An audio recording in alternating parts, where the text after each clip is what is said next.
Pushpa part 1 the rise. এই মুভিটি release করা হয়েছিল 17 ডিসেম্বর 2021-এ।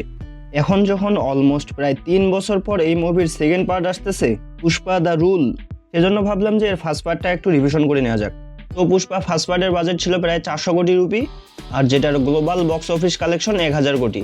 অথচ এর সেকেন্ড পার্ট পুষ্পা দ্য রুলের বাজেট হচ্ছে প্রায় 500 কোটি রুপি, সেখান থেকে আলু অর্জুনের পারিশ্রমিক হিসেবে যাচ্ছে 300 কোটি রুপি। এখন দেখা যাক যে এটার বক্স অফিস কালেকশন কত হয়।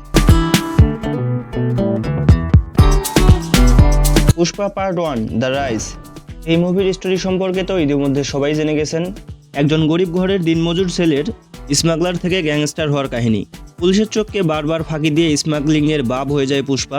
যে ছেলে নিজের পিতার পরিচয় জানার পরেও সে যদি কোথাও এই পরিচয় দিতে না পারে, কাউকে বলতেও না পারে, কারণ তার মায়ের বিয়ে হয়নি, তার জীবনটা কত দুর্বহ হয় এটাই দেখানো হয়েছে। সে কঠোর ও নিষ্ঠুর সমাজে বারবার ঠোকর খেয়ে অবৈধ সন্ধানের টাইটেল নিয়ে পুষ্পা রাজ থেকে পুষ্পা দ্য ফায়ার হয়ে ওঠে।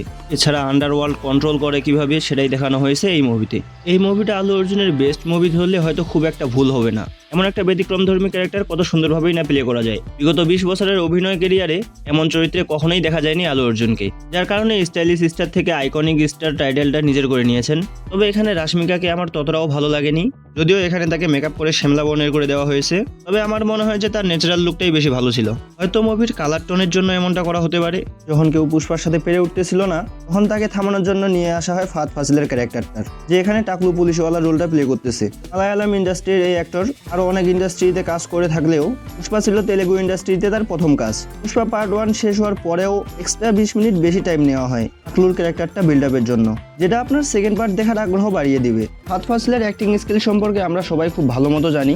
তবে এই ক্যারেক্টারটা প্রথমে বিজয় সেতুপতিকে অফার করা হলেও ইদুল না থাকার কারণে তিনি এটা না করে দেন। তিনি থাকলে হয়তো খেলাটা আরো ভালো জমতো, কারণ তাকে আমরা এই ধরনের ক্যারেক্টার করতে আগে অনেকবার দেখেছি। তবে আমি বলবো পুষ্পা পার্ট 1 এর স্টোরি বিল্ড আপ আর ক্যারেক্টার বিল্ড আপ অনেক ভালো ছিল।